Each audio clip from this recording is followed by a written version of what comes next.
March edition of the user group. It's the 68th already that we have today. And as usual, we go and record the session. Just press the button. And what we're going to do today is I will give you a quick overview of what's new in Power BI and Microsoft Fabric. And then I hand over to the data Mozart, Nicola, who will talk about Power BI performance and 7 deadly sins. As usual, if you have any kind of questions, just drop them in the chat, raise your hand, unmute yourself, whatever. It's an informal event. We like to get questions and interactivity during the next 90 minutes. So please feel free to do so. All right, what's new? Before we start with the features, a few announcements when it comes to conferences. First one is Vegas, happens end of March. And if you wish to go there, you will attend, or you will have the possibility to attend over 200 sessions, keynotes, workshops, and so on. And there is this code MSCUST where you can get $150 off. And if I'm not wrong, Dennis has another code to even get $200 off. So probably you can share that as well. I will. I'm not sure if it's valid anymore, but I will share it in the chat. Perfect. So for those who are interested in and are able to attend, great thing to do. And for those who cannot really go to Vegas, probably you can come to Switzerland on the 3rd of April in Zurich. We will have, we also call it Fabric User Community event, where the main idea is to have in the morning sessions about Fabric, like as well a keynote and some, let's say, new things to look into. And we will have a customer, EKZ, who will present a real live production scenario, which they are doing with Microsoft Fabric, specifically with real-time intelligence. Really cool use case. And in the afternoon, the idea is to have a hands-on workshop. And we will split into multiple groups. And every group will do the same workshop, but just that we can have a better experience for the users to ask questions and stuff. Where you do some hands-on on real-time intelligence, end-to-end scenario. So really nice. If you wish and you can, please feel free to attend. We see from timing perspective, it will start at 8:30. The event is planned till 5, and at 5 we will have the user group. That's the reason why it says 7:30, because after the user group we will have some apéro, and that's already a little bit the announcement for the next user group. It will be in person and in person only, not hybrid. Just that you are aware of it right now. Could you share the link in the chat? Yes, sir. Give me a sec. Up and up. So, and if you register and for some kind of reason you get denied or whatever, feel free to reach out to me. Probably we can make an exception. Cannot promise it, but at least we can try. And when it comes to the Microsoft Fabric Community Conference, we have more or less the same what happens in Vegas. We have the same in Vienna, in Europe, in Austria. So if you wish to wait until September, feel free to register once available. It's not yet available to register for this event. As mentioned, it's like in Vegas, we will have keynotes and workshops and hands-on and everything. And the last year it happened in Stockholm. I think, Dennis, you've been there. As far as I heard, it was quite good. So I hope this one will also be good. Nicola was also there with a whole training session. True, yeah, sorry. Yeah, sorry for interrupting. You can already register for this one. There are currently some early bird promotions, just for the people in audience to know. Perfect, thanks very much. I haven't seen that we can register already. Perfect, then that's also. I'll try to find the link and put in the chat while you are talking. Okay, perfect, thanks. I see a question in the chat that somebody has already registered for the event, but you get an automatic email like that you're on a wait list. This is common in Microsoft Switzerland. You will always get first on a wait list because there is a committee who have to decide, can we agree or confirm your participation. So just wait. I guess next week, roughly Wednesday, that you will Wednesday, Thursday, that you will receive confirmation or declined. So until then, just wait. Thanks. All right.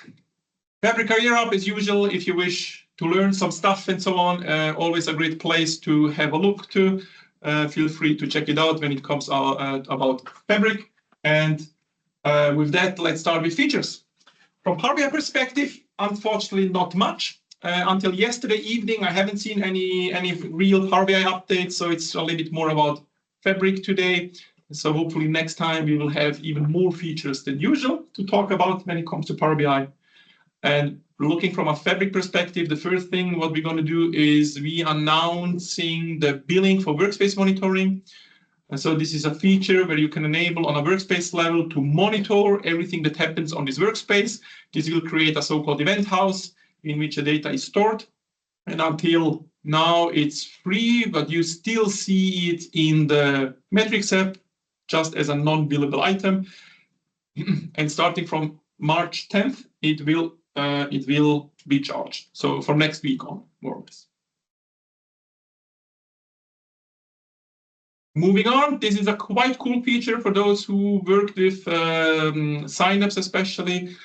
We now support OPENROWSET in Fabric Warehouse as well as Lakehouse through the SQL endpoint, which means at the end, if you have, for example, a CSV file or a Parquet file somewhere, ADLS Gen2, OneLake, whatever, if you can access it, you can read it directly, so there is no need to ingest it into a table. You can, with the OPENROWSET, as you can see, just do a select statement on top and use SQL commands at the end to read the file. Quite a nice thing. Next, assign default schemas for those working with warehouses or even lakehouses, but this is now for warehouse. In a warehouse, usually you have automatically the DBO schema, but what you can do is you can now specify for a specific user which schema should be the default one, meaning if the user creates a new item, a new table, then it will automatically be created in this default schema. Just one update. Next one, AI skill. This is quite nice, quite cool, because we enhanced it, meaning not only can you now connect to Lakehouse and Warehouse, you can now also connect to a KQL database, so an event house, or to your Power BI semantic model. So you can really ask questions through AI skill on top of your semantic model. And you can have not only one, but up to 5 different sources as of today, meaning you can even connect to 5 different semantic models if you wish at the same time and ask questions. And what it does, if you ask a question, it will translate this question into either a KQL, SQL, or TSQL, or DAX statement and try to answer it based on the question. And we even enhanced the experience. It's now more conversational support, which means at the end, until now you ask a question, you get a reply, and the next question starts from scratch. And now it's really a conversation. You can ask a question, and then you can ask a follow-up question, and AI skill will be aware of what you asked before and as well as of the answer from before. Questions so far?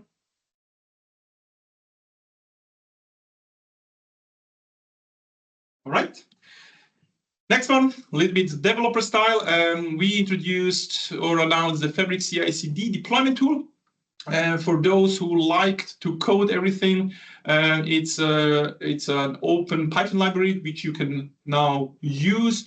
It will just simplify your life deploying from one to the other stage with this library, so you do not need to do everything from scratch on your own. That's more or less the idea of this CI/CD deployment library. And obviously, you can use parameterization for environment, for example. Authentication is also easier to handle within the library, and so on and so on. Just as an announcement. And the next one is Microsoft Fabric quotas.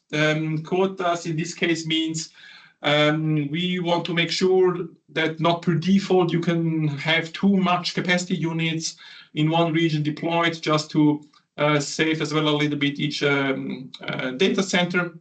because once you deploy a service, regardless what kind of service, it will be reserved for you at the end. And now we introduced it as well with Fabric. This is quite common with other Azure services. And if you wish to check that out, I can show it even live, it's a little bit easier. In the Azure portal, in the search bar, you can just search for quotas. And in here, you see which kind of services have quotas. And if I go now to Microsoft Fabric, I see all the quotas. And as you can see, or let me put it like this, better. As you can see, per region, I have a certain quota. In this case, I can create up to, in total, 256 CUs. So which means I can create one F256, or I can create two 128, or four F64s, and so on and so on. It's just about quota. And in my case, I deployed some things in Switzerland, and you see I used in total 72 CUs out of 256 which are available. And if you wish and need more, there is a process in place to request more, to increase this quota. You would need to follow it, and then Microsoft can assign you more CUs for that. And if it's not obvious, but just to mention, this is only for F SKUs available, not for Power BI Premium. Right, moving on to the next one, RTI end-to-end demo, so real-time intelligence end-to-end demo is now available. If you follow this blog post, we really try to make users, pro users, developers comfortable with the RTI possibilities within Microsoft Fabric. It's really a great thing. And if you wish, we have now a notebook which will deploy an end-to-end scenario using the New York City taxi data. And with that, you will have everything that you need to ingest the data from an event stream, to analyze the data in Event House with policies in place and so on. And then you can even create a data activator on top of it to act or to create an alert or whatever. Quite a nice thing, check it out. And lastly, especially for partners, we have a Fabric Catalyst portal for which you can register. Then you will get access to some kind of best practices, technical guidance, real-world insights, stuff like this. So especially for partners, quite interesting, but you would need to register to be able to get access to it. All right, that was it from my end. And with that, I can already hand over to Nicola. So Nicola, feel free to introduce yourself and kick off. Thanks, my friend. Thanks. Yeah, hi everyone, and welcome to the second part, which will be more entertaining, I hope. No, just kidding. I mean, okay. Yeah, but it's always good to get this brief overview of new topics and features. There are so many coming each and every month, so it's like a small book every month. So it really helps. I was just kidding. It really helps to have like this overview like this. So yeah, thanks for that. Let me start sharing my screen. Okay, and yeah, so welcome to the second part of Fabric User Group Switzerland session for today, where I'll introduce you not to 7 deadly sins, it will be 5 of them, because I have longer and shorter version of the session. Shorter version is with 5 deadly sins, but yeah, I'll promise I'll mention all of them by the end of this session. So few words about myself. I'm Nicola. I'm based in Salzburg in Austria, where I work as an independent data platform consultant and trainer, and mostly spending my time working with Power BI and recently more with Microsoft Fabric. You can find me on web. I'm blogging at data-mozart.com. I'm also active on social media. So if you feel like you want to share some thoughts and discuss about data-related topics, yeah, feel free to get in touch. Also, I'm currently writing a book about Microsoft Fabric together with Ben Weissman. We are almost there, so hope we have the book published by the end of Q2 of this year. And with that being said, let's jump straight into the action. Let me be honest with you, creating a Power BI report may look like an easy task, right? So we connect to a data source, we import the data, we create our nice colorful visuals, and our Power BI report is ready. However, one day you receive a phone call from the report user who complains that Power BI report is slow. Or what's even worse, if you have DBA in your company, you know, those old grumpy guys, maybe one day your DBA walks into your office and asks you to explain why your report burns all the available resources during the data refresh process. Or simply no one comes to you, but your report exceeds all the maximum limits in terms of memory consumption. As I already told you, creating a Power BI report is not a rocket science, but there is a huge difference between a Power BI report that works and Power BI report that works efficiently.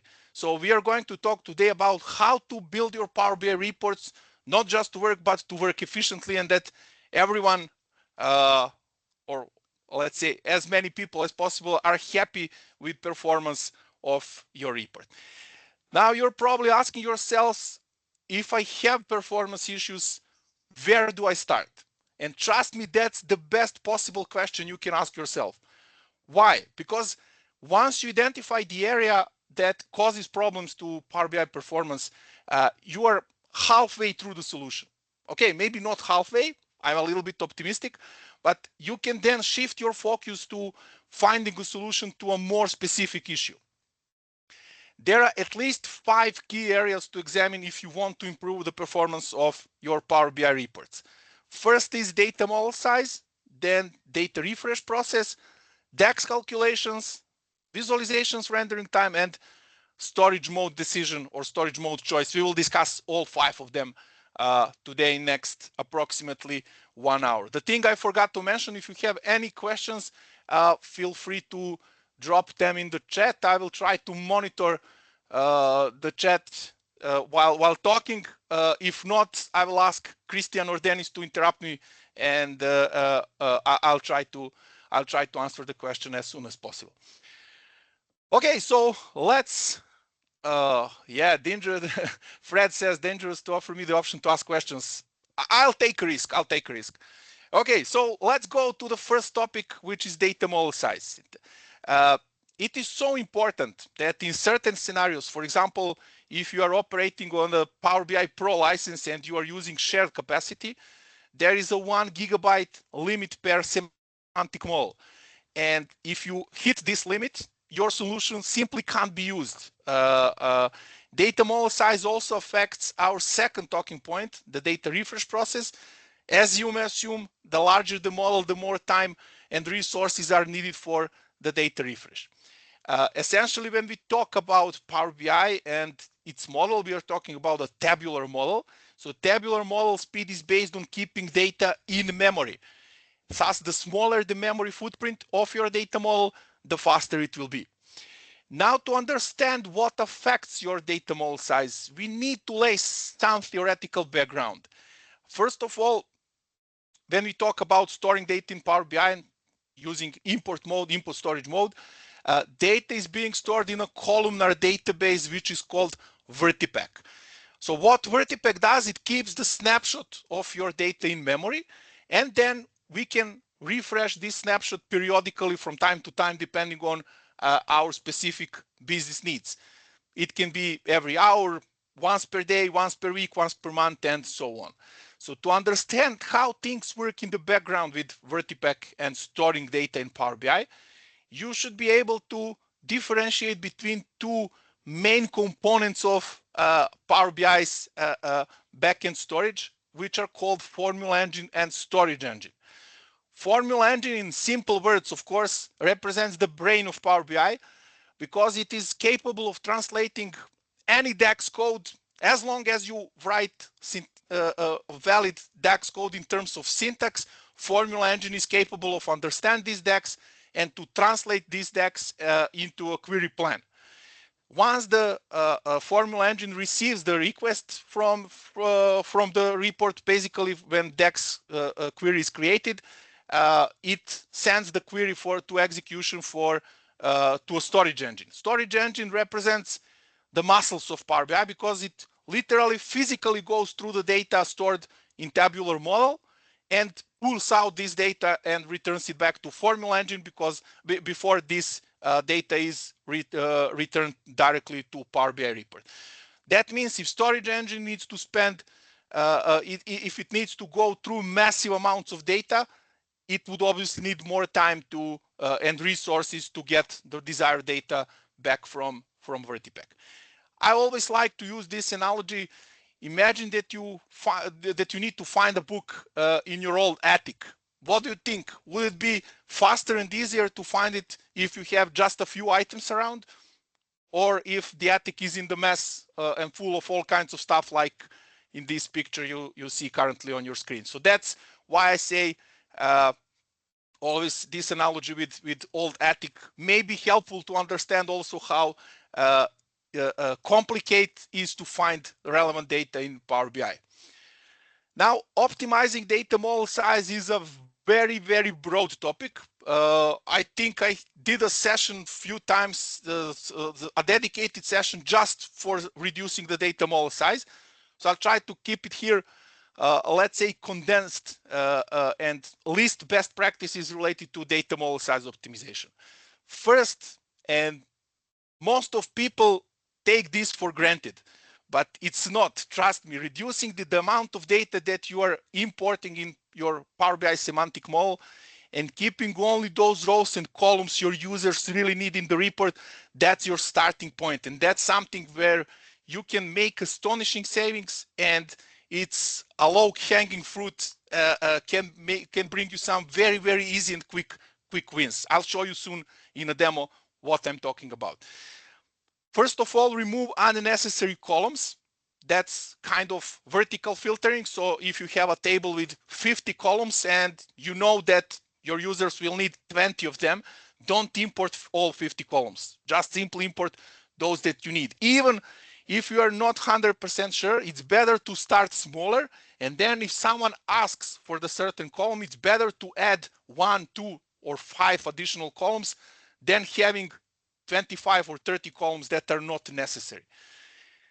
That's vertical filtering. Also horizontal filtering, meaning reducing the number of rows that you are importing in Power BI. Simply said, yeah, of course, when you ask users what data they need, they will probably tell, yes, I need everything from last 35 years. But in reality, they probably don't need to analyze the data older than a few years, probably. So in that case, if they need to analyze data from last, let's say 5 years, simply import just this data, just last 5 years. Don't go further than that in the past. Next thing is reducing the column cardinality. That is super, super important. In most cases, Vertipack uses a special compression algorithm to optimize and compress the data to reduce the memory footprint of the model. And whenever you have a column with high cardinality, which means column with many, many distinct values, it is harder for Vertipack to optimally compress the data. Again, I'll show you in a demo. Avoid using, this one is so, I apologize, this one is not 100% precise. Avoid using DAX calculated columns. So calculated columns that you create on a data source or in Power Query, they are fine. But if you are using DAX calculated columns, they sometimes, or let's say in most cases, they are not optimally compressed because they are being recalculated once the entire original data model is processed. So that means that in some circumstances, Power BI cannot determine what is the best possible way to compress and store these columns, these DAX calculated columns. So if you can avoid them, or if you need to apply this logic, go one step upstream and create those calculated columns, either in Power Query or even better if you can in your original data source. Disable auto date time. I saw many data models where people were not aware of consequences of leaving auto date time option enabled. In a nutshell, when you leave this option enabled, what happens is that Power BI will create a bunch of automatically created date tables which are hidden. and each of these tables occupies certain amount of memory. What is even worse, if you have 50 columns, 50 date columns in your data model, you will have 50 hidden tables. So it's not like, yes, I will set auto date time for just one column, and for remaining 49, I will not do that. No, it's all or nothing. So if you have, as I said, 50 columns, 50 date time columns in your data model, you will end up with 50 hidden tables for those columns. Okay, let's do a short demo, and I want to show you few, or let's say 2 very simple techniques that will allow you to reduce the data model size. I call them really low hanging fruit. It's literally 5 clicks to reduce the data model size, and in almost every case you can apply those. So it's not like a niche use case where I tell you some cool exotic stuff that you can apply in a million cases. This one is really like applicable for 90, let's say 98, 99 semantic models. So what I have here, let me first show you. I have a table which is called fact chat, and as you can see, oops, not this. As you can see here, this table has approximately 9.3 million rows. I already removed some columns, so I got rid of all the unnecessary data. And what I still have here, let's go to Power Query Editor.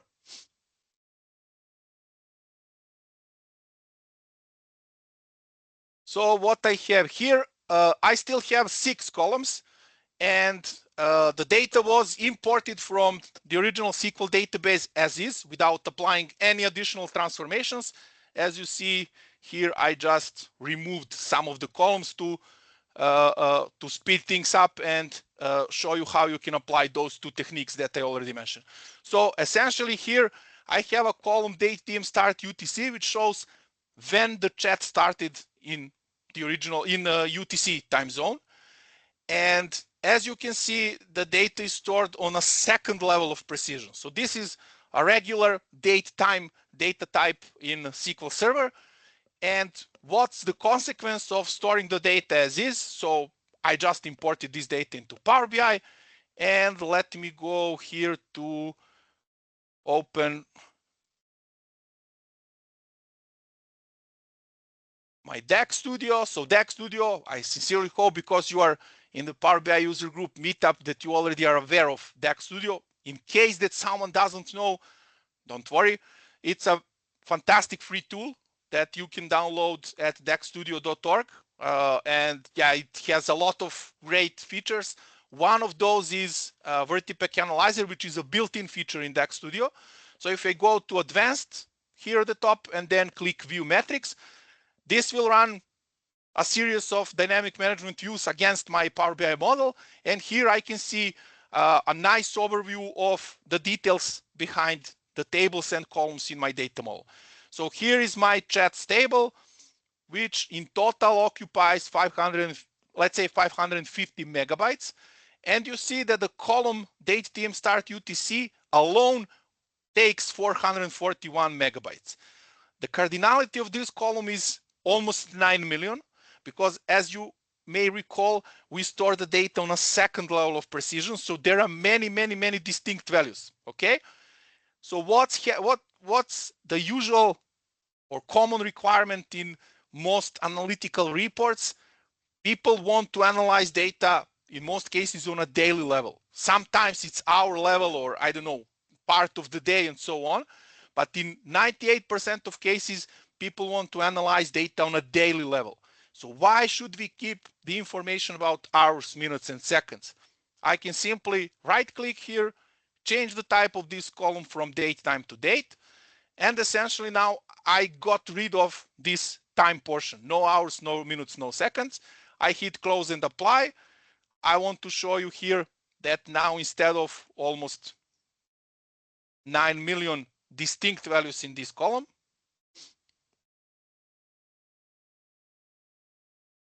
something is happening with Power BI. Let's wait.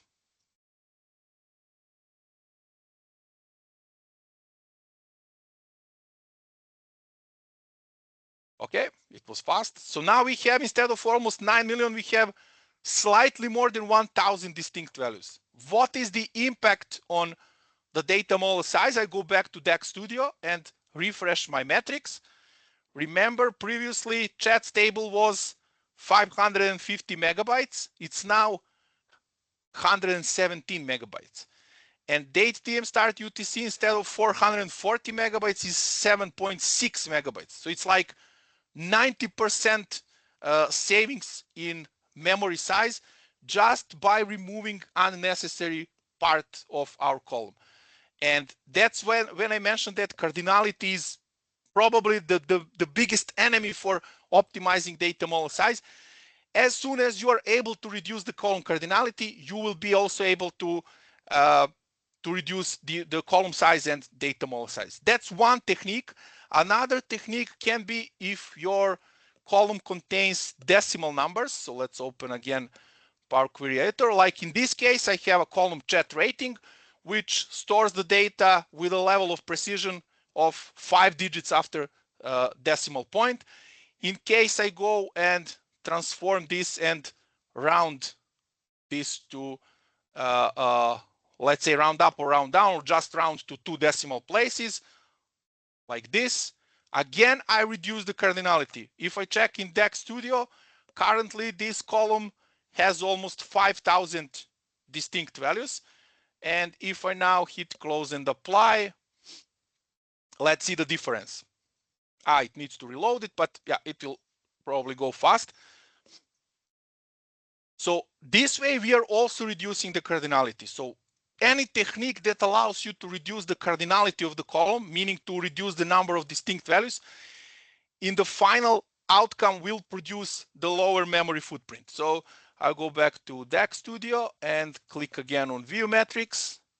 And now we have below 1,000 distinct values. So this is also a valid technique. What I also saw people are doing, especially when we talk about date and time columns, they are splitting date and time. So instead of doing something like this, changing type, let me delete, they split the column and then leave in one column just the date portion, and then in another column, time portion. That is okay for reducing cardinality. This will reduce the memory footprint of the model, but then you need to pay the price because, yeah, there is no free lunch. You will need to pay the price because then you need to implement this logic again on the report level through the DAX measures. So it's a trade-off between the memory and CPU that you want to take into account. But as I said, this is really for some really large data models, and in those cases where your users really need to analyze data on a second level of precision. There are not many of those cases, so keep in mind that if there are no such requirements, or if you're not dealing with large models, then it's totally fine. It's totally fine just to remove the time portion. Yes, question from Fred. These optimizations make sense when dealing with millions of records. Would you still recommend it if less than 1 million records are used? The short answer is yes, I would always recommend it. The long answer is yes, because today your model may have 50,000 records. In 6 months, it can have 50 million records. You never know how the data will progress over time. The example that I was showing you here, it's a real life example. So this table was a part of this database in one of the companies where I used to work a few years ago. And when we started building the report, we just loaded the data as is into Power BI. There were like, I don't know, as I said, maybe 70, 80,000 records. But then, every day there are more and more chats. The table was growing, and we ended up with 9 million records. And this is until year 2017. So probably until now, this table has like 50 or 60 million rows. So you never know how data will evolve over time. So sticking with these best practices, I think you will thank yourself, your future self, if you consider doing this in advance. Should the any type be avoided too? Has it also severe impact? Yes, any type should be avoided whenever possible. So that's one of the general recommended practices when you are creating your data model. regardless of the model size, make sure to assign proper data types to every column. So if it's a number, then it's number. If it's a text, it's a text. If it's decimal number or fixed decimal number, Microsoft documentation does a great job in explaining different data types in Power BI and what is the difference, for example, between the decimal number and fixed decimal number. So make sure to always assign a proper data type to your column, regardless again of the data model size. Thanks, Fred. Those were really good questions. Okay, let's move on to the next topic. It's data refresh processes. And now that you know how to optimize your data model size, your data refresh process will run much faster. This is true, but not in 100% of cases. I mean, if that was simple as that, this session probably wouldn't have existed. So as we've already explained, Vertipack keeps the snapshot of your data in memory, and you are then refreshing this snapshot from time to time, depending on your specific business needs. Again, it can be once per hour, once per day, once per month, and so on. Now, chances are that you are applying some transformations to your data before you load it into Power BI. That can be a currency conversion. It can be some data filtering, renaming your columns, replacing values, performing some calculations, you name it. So where do you shape your data?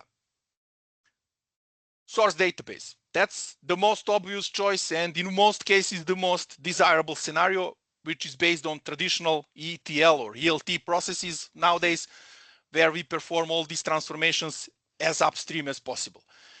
If we don't perform data transformations on the source side, the next station is Power Query.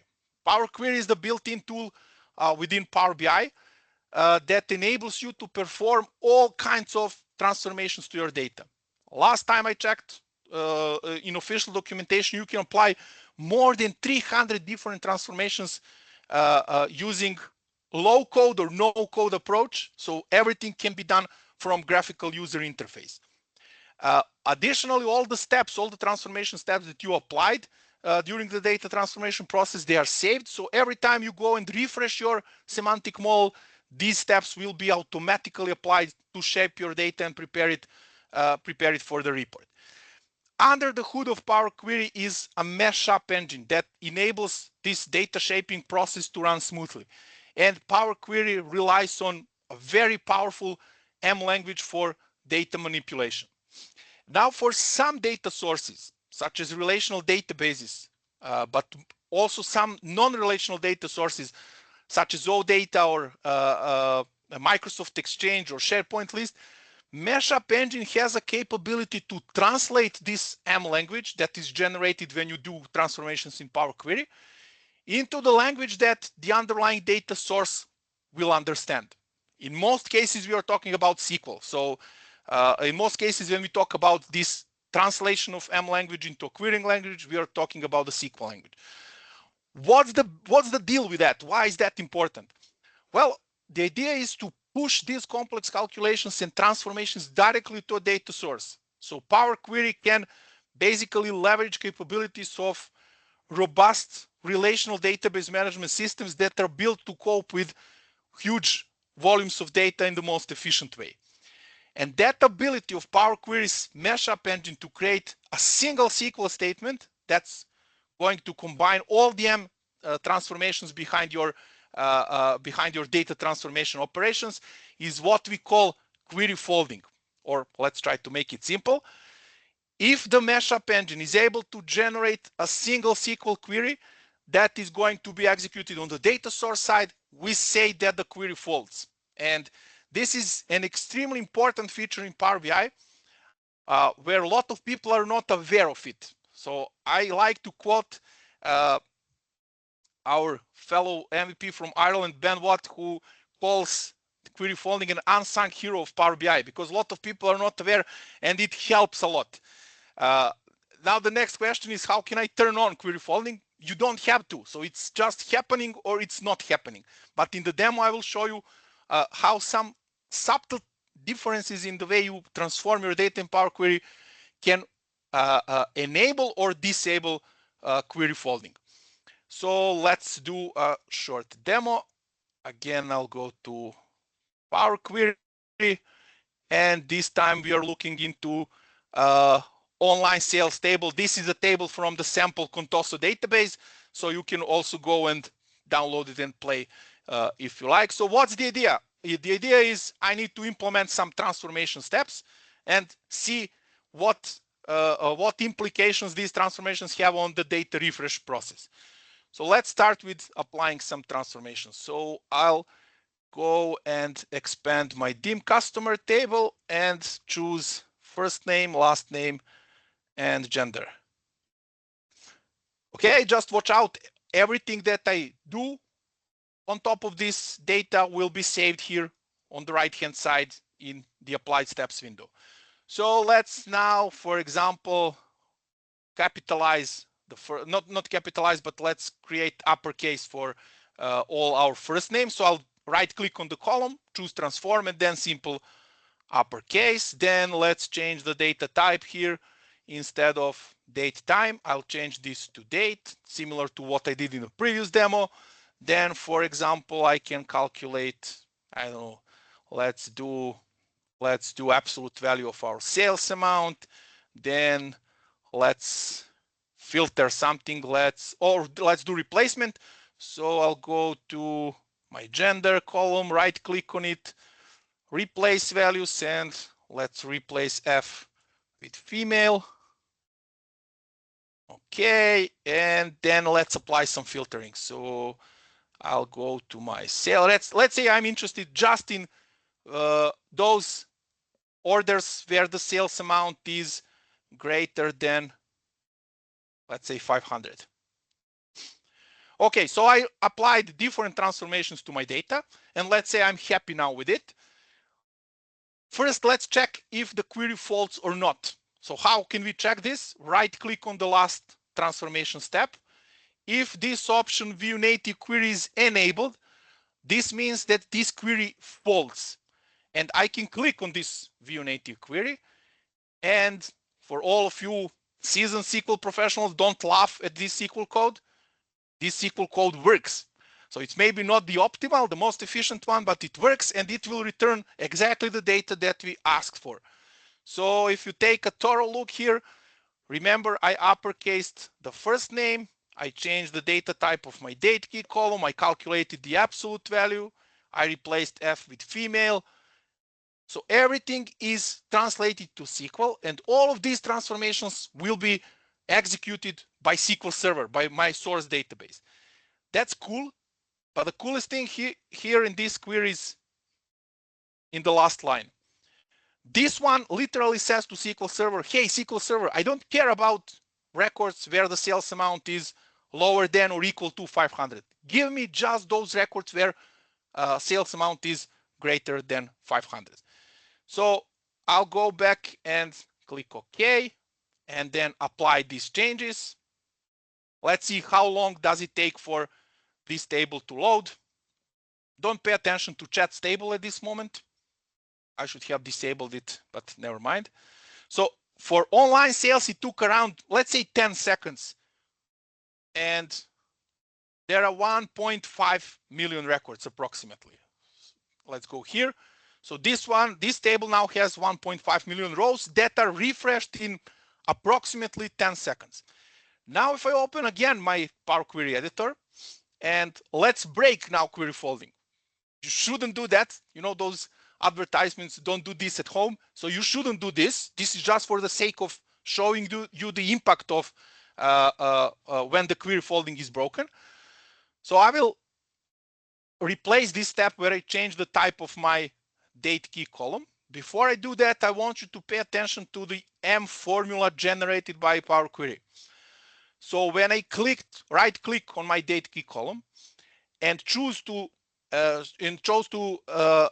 substitute my date time data type with date, Power Query generated this function, use this function table.transform column types. That's the M function behind this transformation. Now, if I delete this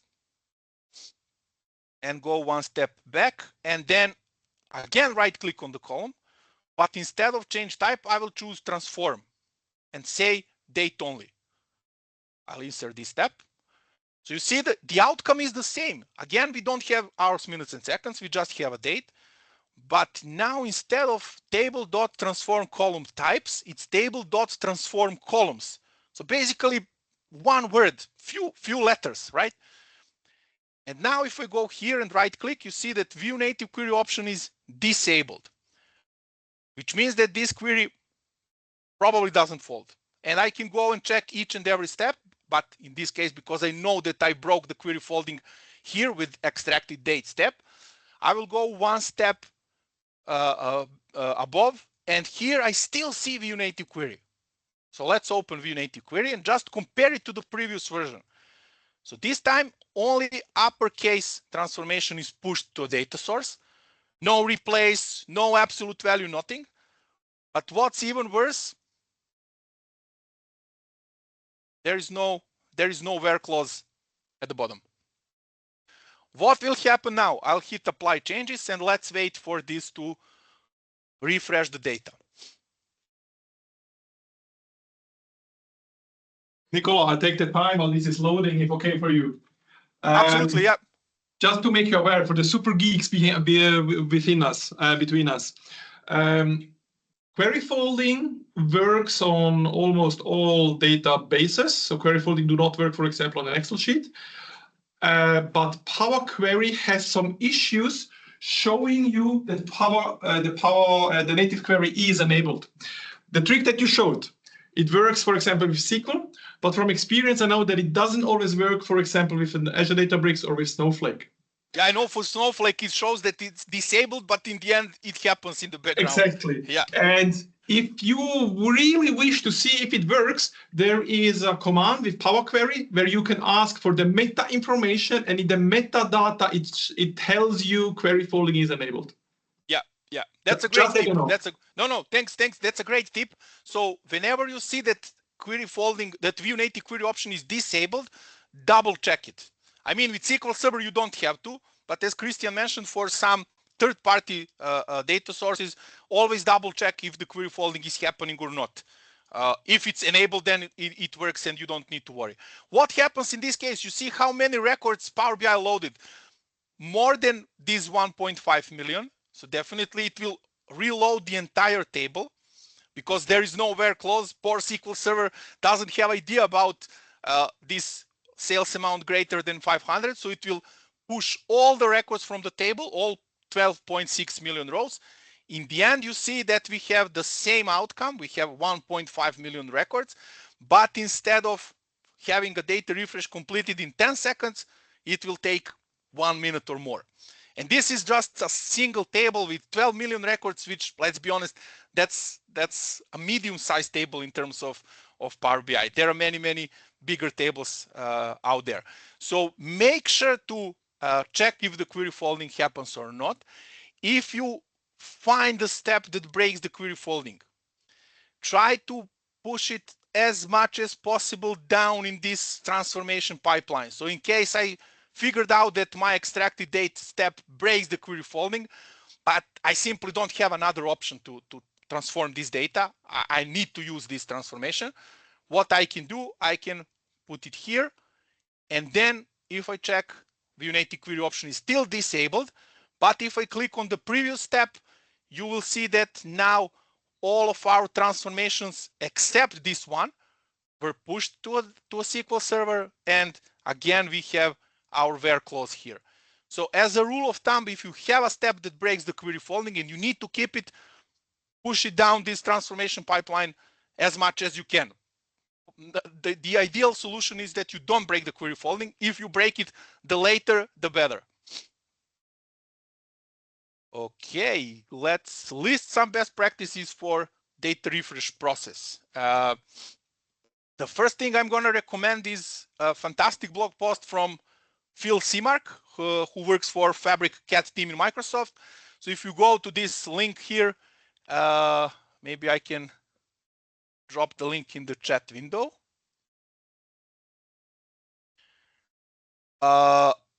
Guilherme, I will answer your question just to finish this slide.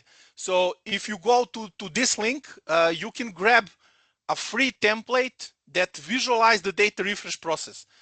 And if you have a data model with many tables, it's super helpful to understand which table or which tables are causing most issues. And then it's easier to focus on solving a specific problem than, you know, just hanging out in the dark. That's the first one. The second thing is push transformations and calculations as close to a data source as possible. If you can't materialize, if you have complex calculations and you can't materialize that, create database views so you can encapsulate the logic within the database view and then use that view as a data source in Power BI, unless you're using direct lake, but that's another story. So if you're using import mode with database views, you are good to go. Again, remember that query folding is not all or nothing process. So if you identify the step that breaks the query folding, try to push it as downstream as possible in this transformation pipeline. There are some other tips. This one is specifically relevant for Power BI desktop. So if you turn off this option, allow data preview to download in the background, this helps when you are developing Power BI report and when you are working in Power BI desktop. A golden rule regarding data refresh process, not just regarding data refresh process, but let's say specifically for that we examined, is push your transformations and calculations as upstream as possible and as downstream as necessary. This is so-called Roche's maxim. Roche is Matthew Roche, again, a guy who works for Microsoft. He came up with this sentence a few years ago, and then it became very famous. But it's super relevant for when working with Power BI models. Okay, so let me see the question from Guilherme. Is there any memory limit on the mashup engine when refreshing the semantic model besides the memory limit depending on the capacity? For example, in Azure Log Analytics, I can see the mashup peak memory kilobytes. Is there any limit here depending on the capacity used? So mashup engine, if we talk about the refresh in service, it's related to the capacity. If we talk about refresh in Power BI desktop, it's related to your machine. But also you need to keep in mind gateway. If you use a gateway for connecting to a data source, then also because the query goes through the gateway and the gateway collects all the data from the data source before it pushes it back to Power BI service, it can also be a bottleneck. So also mashup engine can be bottlenecked on gateway machine. If you reach 90% of your laptop memory, be ready to cry. Yeah, then I would have been crying all the time. So it's always very high on my side. Okay. Mika, before you move on, one more thing, just as a hint. If you're using data flows, in data flow, you have a really nice icon indicating if native query folding is enabled or not. So that's really nice. It's not available in Power BI desktop, which is unfortunate. Yeah. Thanks. That's a great tip. Yeah, if you're using data flows, there are icons that illustrate for the specific step if it's folding, if it's not folding, or if it's unknown. But as Christian mentioned, we hope to have it one day in Power BI desktop. Okay, so let's, hopefully we are done with those background scenes and we are slowly navigating to a user interface. And honestly, that is the area of Power BI where performance issues are the easiest to spot. And I'm sure sooner rather than later, someone will come to you and say, hey, why is my report so slow? Of course, there can be a whole bunch of potential reasons, but let's focus on a few of those that are most often responsible for the bad user experience caused by slow reports. So once you import data in Power BI, I assume you will start writing DAX measures to satisfy different business requirements. For example, you need to provide your users with calculations or metrics such as number of unique customers, top selling products, running totals of sales amounts, order quantity, whatever. The beauty of DAX, and I want you to pay attention to the word beauty, it's not coincidentally surrounded by double quotes. The beauty of DAX is that you can achieve the same result in multiple different ways. Of course, we don't go deep into DAX logic in this session, explaining DAX inner workings and so on. But I want to bring up to your attention a few common situations where little nuances in your DAX formulas can take you in the direction that you wished to avoid, and you will see how little nuances in writing your DAX code can make the huge difference. So let's do a quick demo. Let's apply those changes. Or maybe I shouldn't have done that. I think I didn't change. Let's cancel this and go back to Power Query Editor and revert to, no, this is the good one. This is a good one, so I can do that. Okay, so we pushed the step that breaks the query folding in the end, so this should not go above 1.5 million rows when refreshing the data. So let's give it a few more seconds. It's fine. And now I'll move to my DAX report page. As you see, I have total number of orders from this Contoso online sales table broken down for every single date. And those are all these big orders greater than 500. So to be able to measure the performance, I need a help from the built-in feature in Power BI Desktop, which is called Performance Analyzer. Performance Analyzer allows you to capture the performance of every single report element on your report page. It doesn't have to be a regular visual that contains the data. As you will see later in the demo, there will be every element, even if it's a button, image, or text box, requires some time for rendering. So I'll hit refresh, and you see that this table renders in less than 100 milliseconds. DAX query is quite fast. That's because I wrote my measure in, I hope, optimal way. Now what happens if I go and measure the performance of different variations of DAX query to get me to this result? Before that, I'll just collapse Performance Analyzer, and let me go to DAX Studio. There you go. In this case, I'm still connected to the same model, but in this case, instead of using Vertipec Analyzer, I'm interested in different set of features, the features that will help me to measure the performance of DAX queries. So I'll turn on server timings here, and please be aware that this option clear on run, I suggest when you are troubleshooting DAX queries that you leave this option turned on, because if you don't clear the cache, sometimes you may think that all of a sudden you became Marco or Alberto because your query runs faster, but that's just because it was served from cache. So make sure to clear the cache for every single run. This will provide you with reliable results about performance of the DAX query. So essentially what we are counting here, or what we are calculating, because we don't want to spend time, but I will explain everything. So essentially I'm creating a measure called online sales filter total big orders.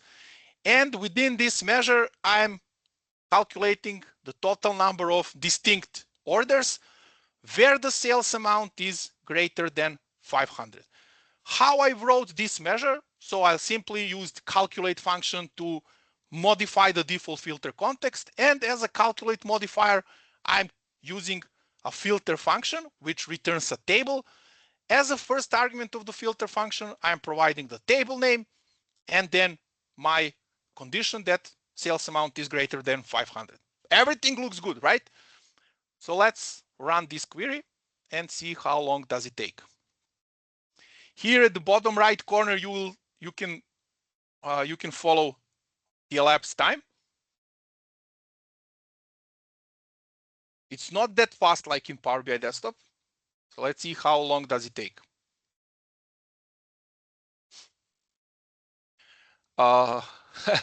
Question from Fred: how much milliseconds should be considered as slow?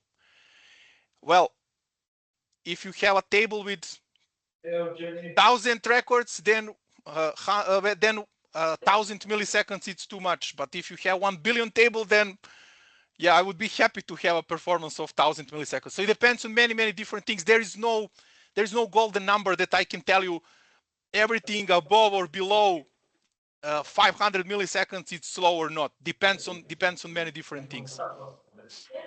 Okay, so let's analyze this query. So it took 19.5 seconds to return results. The good thing is most of the time is spent in storage engine. Generally speaking, that's something that we love to do because storage engine works in a multi-threaded way, and it's usually much faster than Formula engine. And the problem here is that we have more than 1,000 storage engine queries. If you take a look, each of these queries is super fast. So it's like approximately 20 milliseconds for each query, but there are many of them, and that's the issue. Now, if I rewrite this measure, just pay attention how subtle difference is here. Again, this part with distinct count is exactly the same. Again, I am using filter function as a calculate filter modifier, but this time I'm using it in synergy with the all function. So all function in this scenario removes all the active filters from the table or column where it's applied.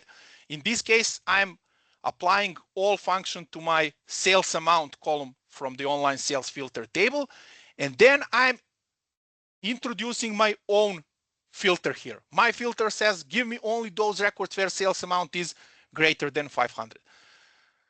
The interesting thing about calculate is that first this part here is evaluated, and then after this modified filter context is produced, then the expression itself will be executed. In this case, we are literally telling Power BI to do this, to do the following thing. Remove all the active filters from sales amount column, put my filter of sales amount greater than 500, and then just go and do distinct count of this filtered data. In this case, if I run this query here, it takes 51 milliseconds. It's just one storage engine query. I recently saw a post from someone on LinkedIn who had a similar scenario, and the execution time went from, I don't know, 200 seconds to 5 seconds just by applying this technique. What's the trick here? The trick here is whenever you need to filter stuff in calculate within calculate function, don't filter the entire table. Always filter specific column or specific columns. So you can also apply filters on 2, 3, 4 columns instead of the entire table. It's not an issue when the table is small. If you have a table with few columns and just a few thousands of rows, you will probably not see the difference in performance, such a huge difference in performance. But whenever there is a larger table with lots of data, there is a problem called materialization, and storage engine needs to materialize those intermediate steps. What happened in the previous case, in the first case, it materialized the data for every single date. And we have 1,000 and something dates. And then for every single date, there is a separate query. In this case, because we are not materializing the data in memory for the entire table, it's just a single column with numeric values. So in this case, it was just one storage engine query. I could have written this same measure like this and run it. It's the same. 43 milliseconds, one storage engine query. So essentially, this is just a syntax sugar. If you write your DAX code like this, so you omit this part with filter and all, even if you don't write it, Power BI in the background, Power BI will wrap your code with this filter and all. So you don't see it, but it's executed the same as the previous case. So this is just a shorter syntax. And again, we have the fourth version. In this case, this returns the same results with keep filters function instead of filter and all. This is a different function compared to filter and all, but in this specific use case, it produces exactly the same, execution plan and returns results again with one storage engine query and in 34 milliseconds. the lesson I want you to take from this example is whenever you filter the data, filter columns, not tables. That's my message. Let me see, no questions. Okay, let's proceed to visuals rendering time. Okay, here I want to show you a very simple example and share a few general recommended practices for optimizing visuals rendering time scenarios. In this case, visuals rendering time, first of all, performance analyzer that you already used in the previous demo is your best friend to help you capture the slowest report element on the page. The general rule of thumb is, as you may assume, the more visuals you have, the longer time report page will need for rendering. Now, there are different metrics that can be captured by performance analyzer. So if we go here and expand performance analyzer, you see that within the report element, in this case, I have just table, I have 3 captured metrics: DAX query, visual display, and other. Okay, so DAX query, it's easy to understand. How long does it take for DAX query to execute and return results? Visual display, how long visual take to render on the screen. But this is probably the most trickiest, or let's say the most interesting one. So other means how long did specific visual had to wait for other actions and other operations on this report page to complete before it could be handled. So don't forget, Formula Engine works in a single-threaded way. This means that it can't generate DAX query for multiple visuals on the report page in parallel. So it's always one by one. Even if it's super fast, you don't see this by just looking at the report page. You don't see that actions are happening in sequence. And that's what I wanted to show you in this example. So here I have a report page with 10 card visuals.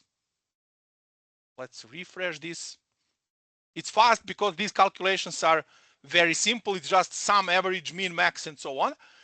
And you can see that if I sort by total time and I sort in descending order, that this card visual, this one last sales date, took 115 milliseconds. Now, take a look at DAX query. It's just 2 milliseconds. But look at the other. It's almost 80% of the total rendering time. That means this poor guy had to wait for all the others here, or maybe I'm not right. Let's sort by, so action order.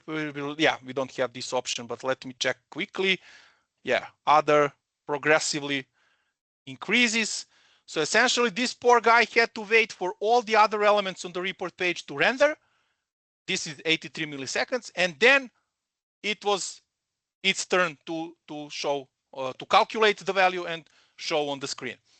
What I wanted to tell you and what I wanted to emphasize is that the more report elements on the report page you have, the more report elements you have on the page, the more time this page will need to render.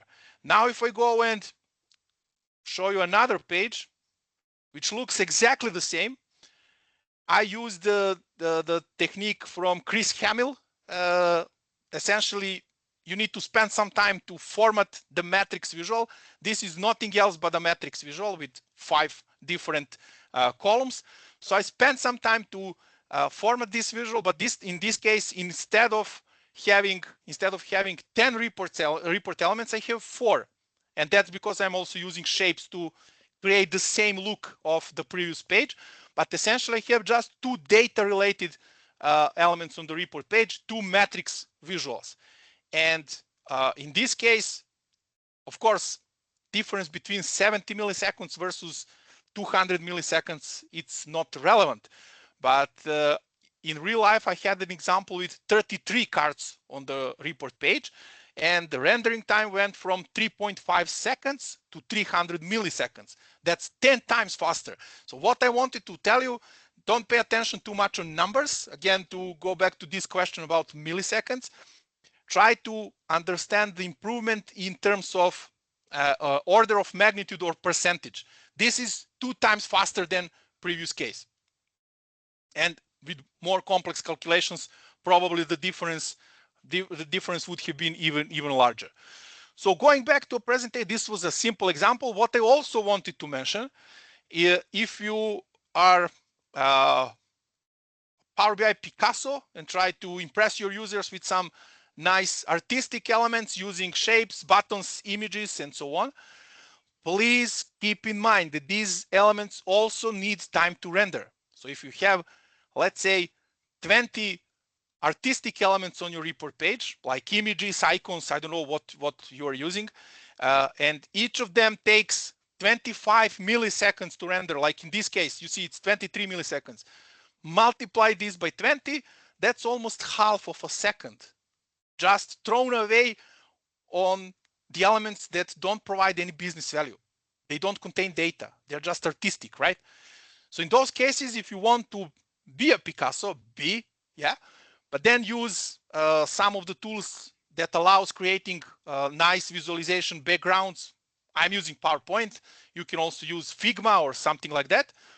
Save your background as an image and simply go here to your page, canvas background, search for the image, put that image as a background, no rendering. You have 20 elements on the background, no rendering, 0.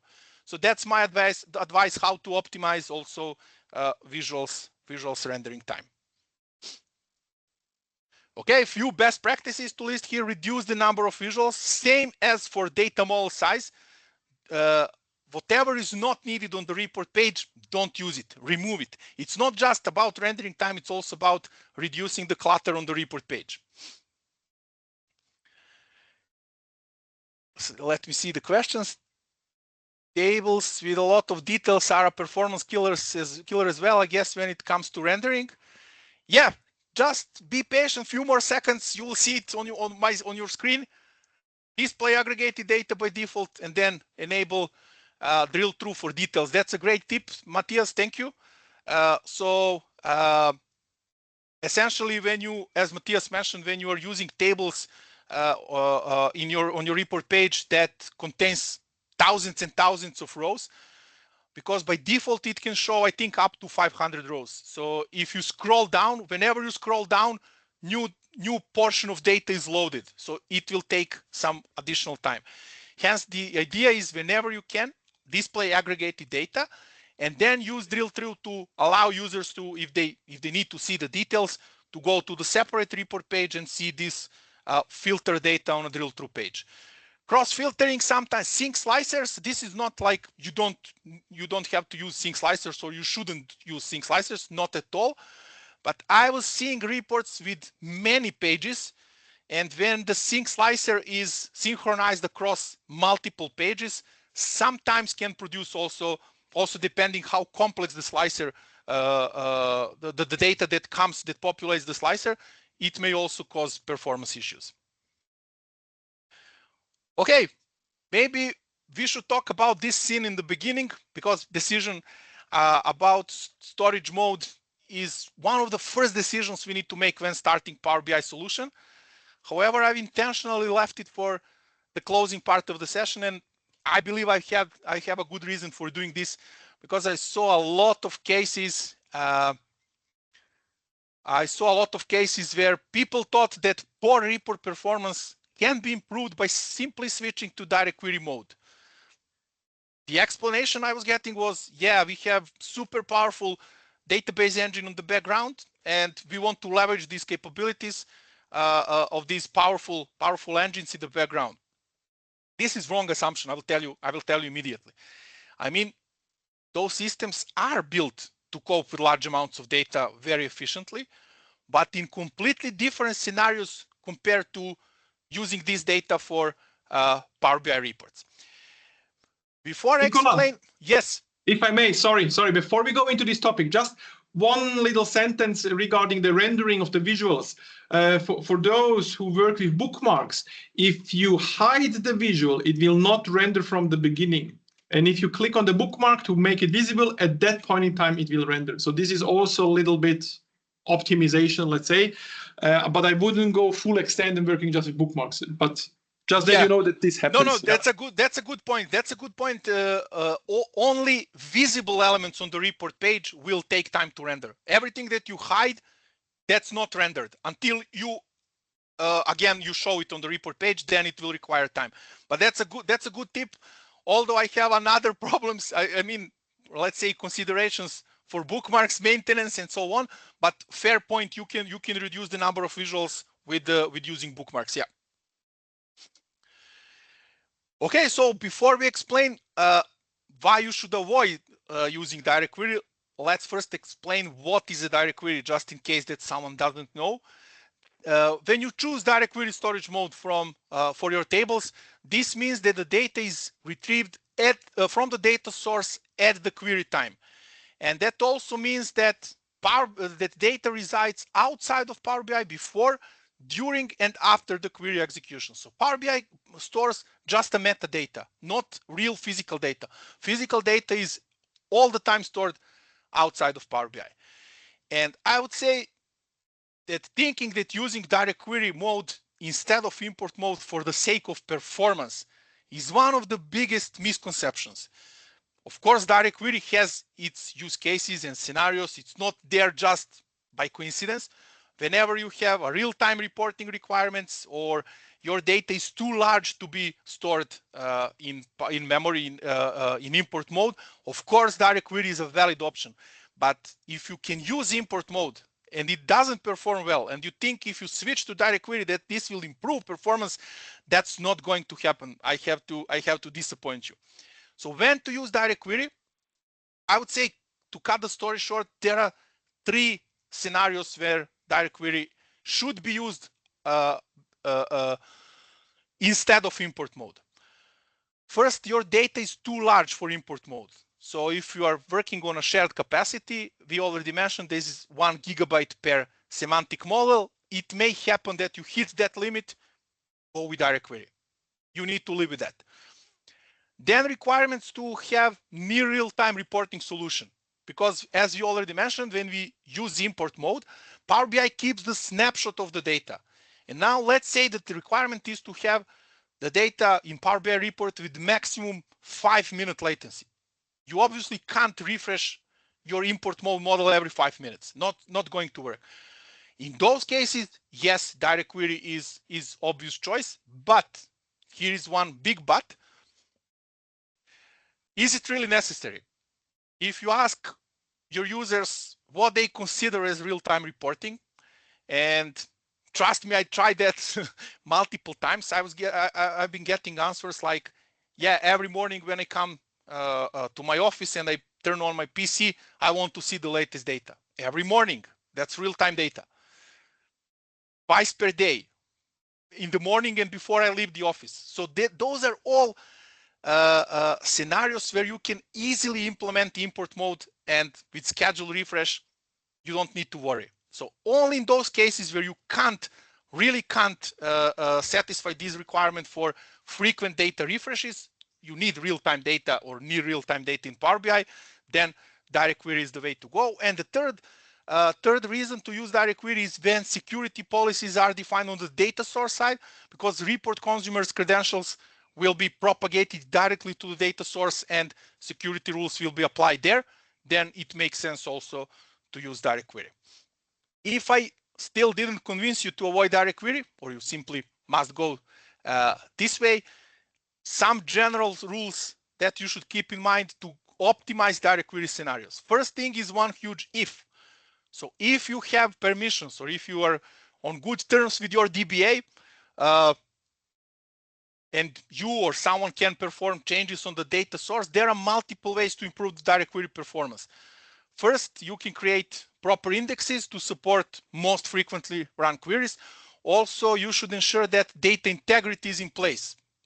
Of course, I hope that's happening regardless of Power BI, but still it's good because of one built-in feature that I will introduce soon. Also, you can create persistent data objects in database, such as tables, or even better, materialized or indexed views, which will persist all the necessary transformations and calculations. If you don't have access to the database, you can still still make some improvement within Power BI itself. The most important thing, avoid complex Power Query transformations. You saw the SQL code generated by Power Query. It's correct SQL, but it's not always the optimal one. So avoid complex Power Query transformations, avoid complex DAX measures, because in the end, DAX will need to be translated to SQL language. Again, it can produce some expensive SQL queries. Avoid relationship on GUID columns. GUID is a special data type, unique identifier that exists in most of relational databases. Power BI simply doesn't support this data type. There is no GUID type in Power BI. During the query execution, Power BI needs to implement some implicit conversions on the fly, which can cause performance degradation. Solution is to replace this data type, to transform it to a text data type, for example, before Power BI generates its own queries.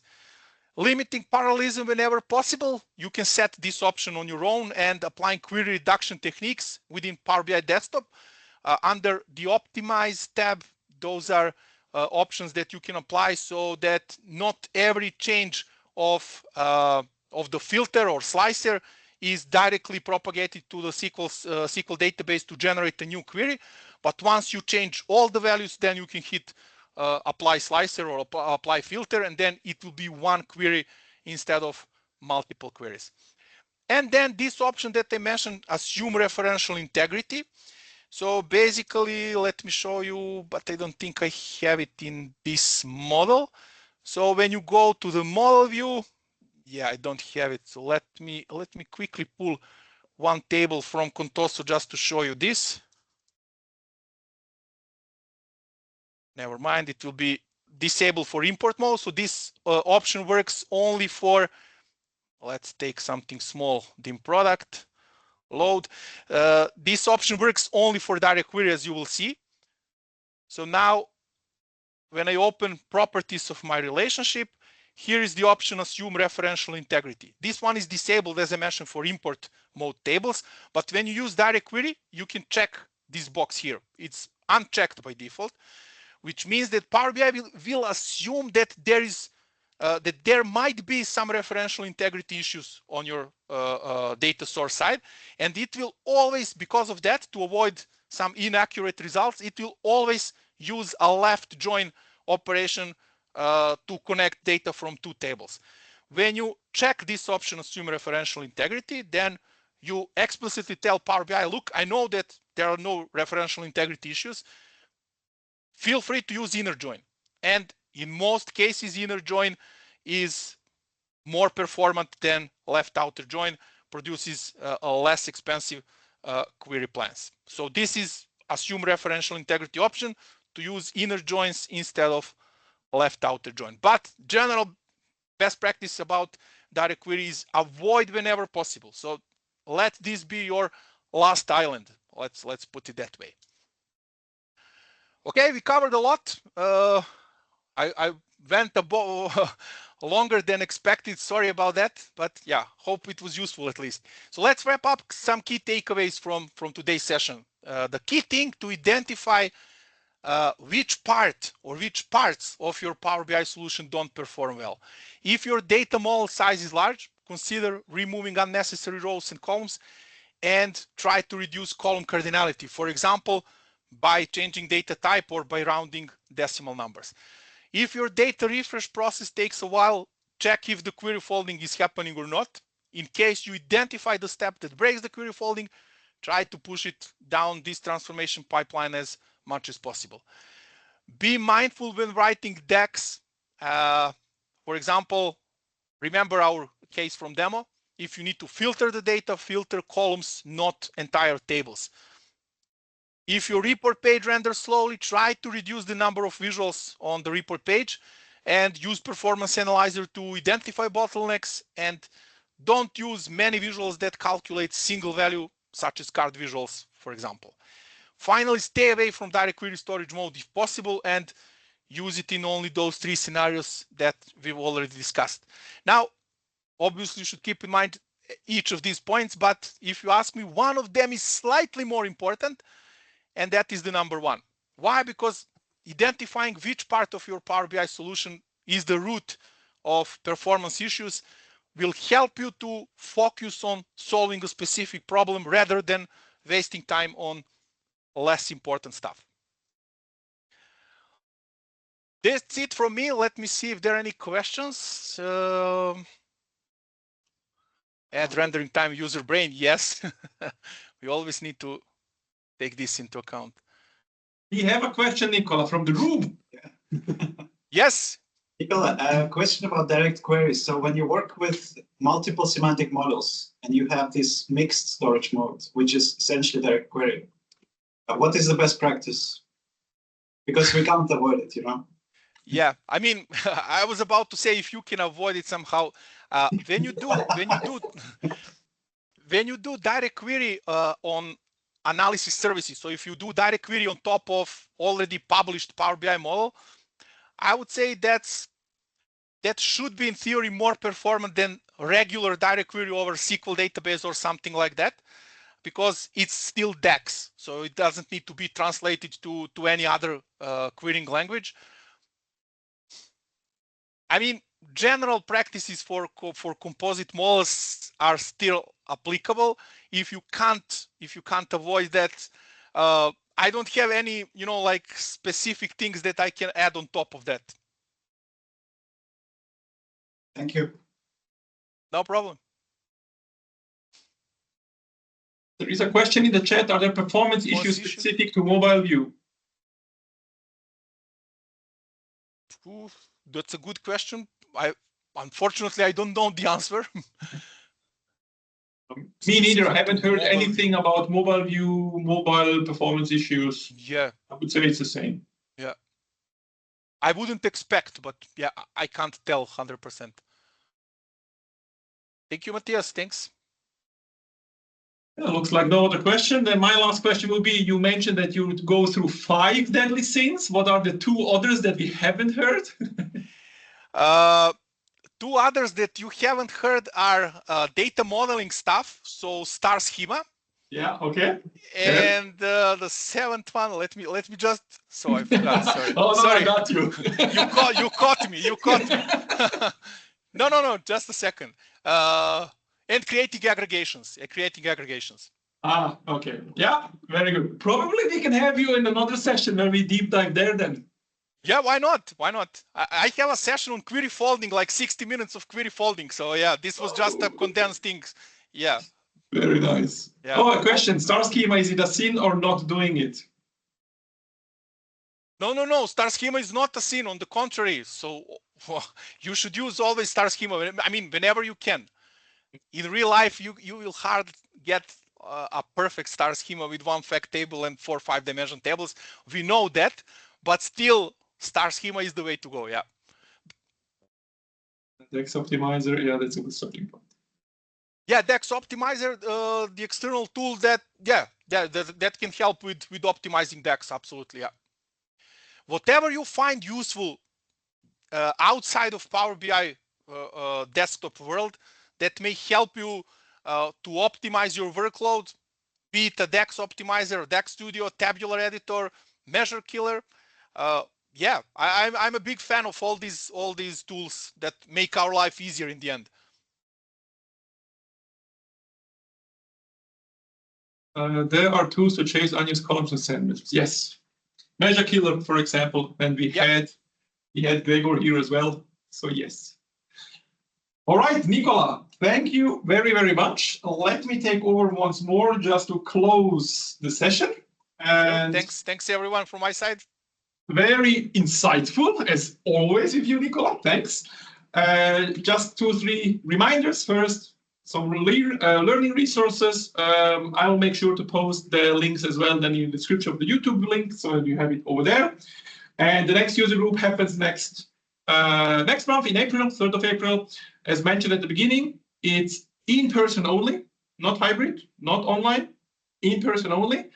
If you wish to attend, first of all, if you attend and register for the event on this day, then you do not need to specifically register for the user group.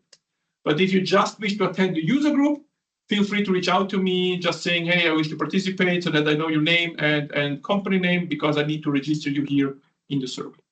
That's what I'm asking for. I mean, you can reach out via mail, WhatsApp, LinkedIn, whatever suits you, just that I know that you will be here. And the topic will be presented by myself and Meinrad, colleague of me.